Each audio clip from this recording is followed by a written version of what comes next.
Yes, good morning students. देखिए, आज हम संधि का चैप्टर पढ़ेंगे।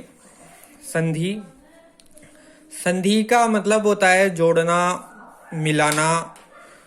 अर्थात दो वर्णों को, दो शब्दों को या दो मात्राओं को आपस में जब मिलाया जाता है तो वह संधि कहलाती है। 10वीं क्लास के अंदर, 9वीं क्लास में और 8वीं में संधि का चैप्टर हमारे ग्रामर में दे रखा है। तो संधि का मतलब होता है जोड़ना। ठीक है, तो दो शब्दों, दो मात्राओं और दो वर्णों को जब जोड़ा जाता है, व्यंजनों को जब जोड़ा जाता है तो उसे संधि कहते हैं। ठीक है, संधि शब्द की व्युत्पत्ति। ठीक है, संधि जो है, संधि शब्द की व्युत्पत्ति है ना। शब्द जो है ये शब्द कैसे बना। ठीक है, शब्द की व्युत्पत्ति हम देखते हैं कि यह संधि जो शब्द है ये हमारा शब्द कैसे बना। ठीक है, संधि शब्द सम उपसर्ग है ना, इसमें सम उपसर्ग है। ठीक है, सम उपसर्ग है और इस सम उपसर्ग के साथ में दुधाए जो धातु है, डू धा और अणवण कुछ नहीं वाला दुधाए, ये बोलते हैं इसको है ना, दुधाए धातु, या इसको हम धा धातु भी बोल सकते हैं, धा धातु के योग से। ठीक है, और फिर इसके अंदर भो की, भो और की ही सूत्र से, बोह की ही सूत्र से इसके अंदर की प्रत्यय लगा हुआ है और जब जाकर के हमारा संधि जो शब्द है वो संधि शब्द बना है। ठीक है, संधि शब्द की व्युत्पत्ति वापस समझे एक बार। संधि शब्द की व्युत्पत्ति, सम उपसर्ग लगा हुआ है इसके अंदर है ना, उपसर्ग इसमें सम है, दुधाए धातु है जिसको हम धा धातु बोल सकते हैं, डू छोटे की मात्रा, धा धातु, और भो की सूत्र से है ना, और इस प्रत्यय का नाम है की प्रत्यय। ठीक है, भो की सूत्र से की प्रत्यय जो है वो लगा हुआ है हमारा, और तब हमारा शब्द बना है संधि। ठीक है, संधि की परिभाषा, वर्ण संधान को संधि कहते हैं है ना। संधि की परिभाषा जो है वो, संधि की परिभाषा हम लिख सकते हैं, संधि की परिभाषा हम इस तरह से लिख सकते हैं कि वर्णों के संधान को, संधान है ना, वर्णों के संधान को है ना संधि कहते हैं। वर्णों के संधान को संधि, वर्णों के संधान को संधि कहते हैं। ठीक है, अब देखो संधान का मतलब क्या होता है ना। वर्णों के संधान को संधि कहते हैं, लेकिन संधान मतलब मिलाना, अर्थात दो वर्णों को आपस में मिलाना जो है वो संधि कहलाता है। दो शब्दों का आपस में मेल, जोड़ या मिलान जो है वो संधि कहलाता है। संधि की ये परिभाषा हो गई। संधि शब्द की व्युत्पत्ति हमने समझ ली, सम उपसर्ग, दुधाए धातु और इसमें की प्रत्यय है। ठीक है, और संधि की परिभाषा हमने देख ली कि दो वर्णों के संधान को संधि कहते हैं, या फिर दो वर्णों के मेल को जो है संधि कहा जाता है, संधि कहते हैं। ठीक है, देखो इसके बाद में हमारे एक ऋषि हुई है, पाणिनि ऋषि हुए हैं। ठीक है, उनका नाम है महर्षि पाणिनि। ठीक है, पाणी और नी, ठीक है ना। तो पाणिनीय व्याकरण के अनुसार है ना, तो पाणिनीय परिभाषा कहते हैं इसको है ना, जो उस महर्षि ने जो परिभाषा बताई है संधि की वो पाणिनीय परिभाषा हो जाती है। तो पाणिनीय परिभाषा के अनुसार उन्होंने कहा है कि परः है सन्निकर्ष, सन्निकर्ष, देखो परः है सन्निकर्ष संहिता है ना, संहिता। ठीक है, उन्होंने कहा है कि परः है सन्निकर्ष संहिता, अर्थात वर्ण जब आपस में निकट आ जाते हैं, सन्निकर्ष का मतलब होता है निकट आना, पास में आना, तो वर्णों का जब अत्यधिक निकट आते हैं, निकट आने की जो स्थिति होती है तो वह स्थिति संहिता कहलाती है। और जब संहिता का विषय हो, मतलब ऐसी स्थिति जब हो, तो उस समय जो है, उस समय संधि जो है वो हम संधि उस स्थान पे संधि हमको, उस स्थान में संधि हमको करनी पड़ती है, संधि की स्थिति उत्पन्न हो जाती है। वापस समझे आप, पाणिनीय परिभाषा के अनुसार देखो परः सन्निकर्ष संहिता। ठीक है, परः सन्निकर्ष संहिता, अर्थात जब वर्ण अत्यधिक निकट, सन्निकर्ष का मतलब होता है अत्यधिक निकट आते हैं, तो ऐसी स्थिति जो है वो स्थिति, उस स्थिति को संहिता कहते हैं। ऐसी स्थिति संहिता कहलाती है। ठीक है। और संहिता के विषय में जब ऐसी स्थिति जब उत्पन्न होती है तब हमको संधि करनी पड़ती है। ऐसी स्थिति में संधि होती है, मतलब वो शब्द जुड़ जाते हैं। जब वो अत्यधिक निकट आएंगे, संहिता होगी, तो फिर संधि हो जाएगी, वो आपस में जुड़ जाएंगे। दोनों शब्द जुड़ करके कोई नया तीसरा अर्थ उनका निकल जाएगा। ठीक है, या नया तीसरा जो शब्द है, वर्ण है, मात्रा है, वो बन जाएगी। तो यह संहिता और संधि दोनों का हम अर्थ सेम मान सकते हैं कि संहिता को ही व्याकरण में संधि कहते हैं या संधि को ही संहिता कहा जाता है। ठीक है। अब देखो संधि के भेद। आपको पता है कि पहले आपने पढ़ा हुआ है संधि के 3 भेद होते हैं। पहली है स्वर संधि। ठीक है, जो पहली है वो स्वर संधि है। ठीक है, हम उसको पहली जो संधि है उसको स्वर संधि कहते हैं, लेकिन इसको संस्कृत भाषा में अच संधि कहा जाता है। अच संधि। ठीक है, इसको संस्कृत में अच संधि कहा जाता है। इसका मतलब है कि स्वर जो होते हैं उनको अच कहा जाता है। स्वरों को ही संस्कृत में अच कहा जाता है, तो स्वर संधि को अच संधि कहते हैं। इसका दूसरा भेद है व्यंजन संधि। इसका दूसरा भेद है व्यंजन संधि। ठीक है, व्यंजन संधि जो है वो ये दूसरी प्रकार की संधि है। मुख्य रूप से दूसरा भेद है ये। ठीक है, इसको संस्कृत में हल संधि कहते हैं। ठीक है, संस्कृत में इसको हल संधि बोला जाता है। ठीक है, अर्थात जो व्यंजन जो होते हैं वो व्यंजन जो है संस्कृत में हल कहलाते हैं, और जो स्वर है वो स्वर अच कहलाते हैं। स्वरों का मतलब अच, तो अच संधि, और व्यंजनों का मतलब हल या हलों का व्यंजन, हल का मतलब व्यंजन, तो वो व्यंजन संधि होगी। और तीसरी जो है मुख्य रूप से संधि वो हमारी है विसर्ग संधि। ठीक है, विसर्ग संधि।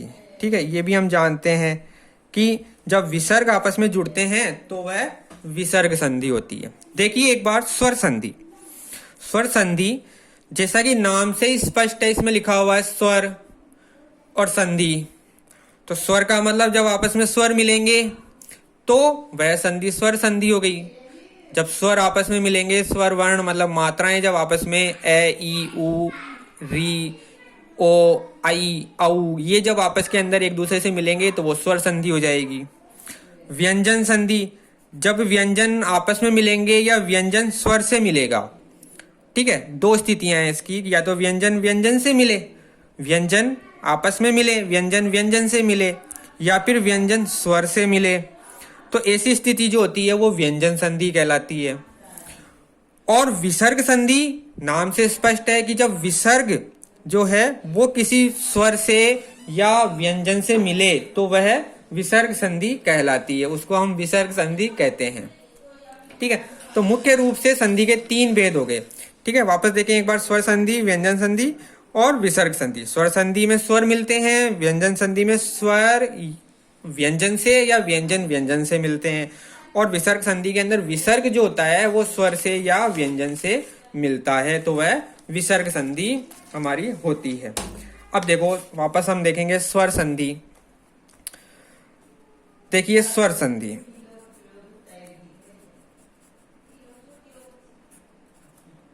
या अच संधि,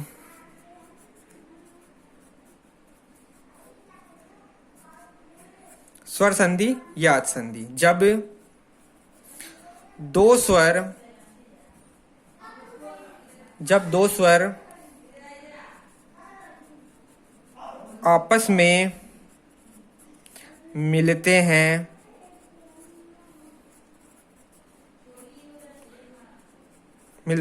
तो वह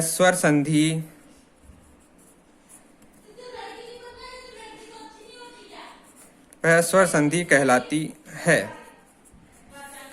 इसे अच संधि भी कहते हैं। इसे अच संधि भी कहते हैं। ठीक है, यह स्वर संधि है और इसे ही हम अच संधि भी कहते हैं।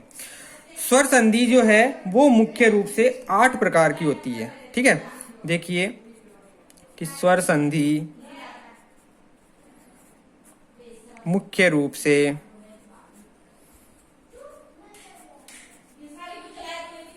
8 प्रकार की होती है। स्वर संधि जो है वो 8 प्रकार की होती है। ठीक है, अब देखो पहली स्वर है, जो पहली संधि है वो है यण संधि, यण संधि।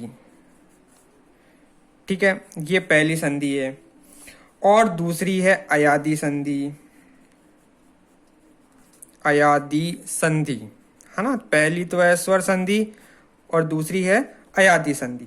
अब देखो इन दोनों के अंदर एक विशेष बात है कि इन दोनों संधियों में पूर्व के एक वर्ण के स्थान पर आदेश होता है। मतलब पहले वाला जो स्वर वर्ण होता है वही बदलता है। दो वर्ण जब मिलते हैं जैसे ई, ठीक है, और ए, दो स्वर मिले, दो वर्ण मिल रहे हैं, तो पहले वाला जो है वही बदलेगा, दूसरा वाला नहीं बदलेगा, पहला वाला ही बदलेगा। इस ई के स्थान पे यह हो जाएगा और यह में ए मिलेगा और शब्द बन गया हमारा ये। ठीक है, इस तरह का जो संधि है वो संधि। इसी में भी ऐसा ही है कि पहले जो दो वर्ण होते हैं, पहले वाला जो भाग है उसका जो वर्ण है वही चेंज होएगा, दूसरा वाला चेंज नहीं होगा। तीसरी संधि देखें आप, देखिए गुण संधि, गुण संधि तीसरी है। फिर चौथी का नाम हम देखेंगे वृद्धि संधि, चौथी जो संधि है वो हमारी है वृद्धि संधि। फिर पांचवी जो संधि है वो है सवर्ण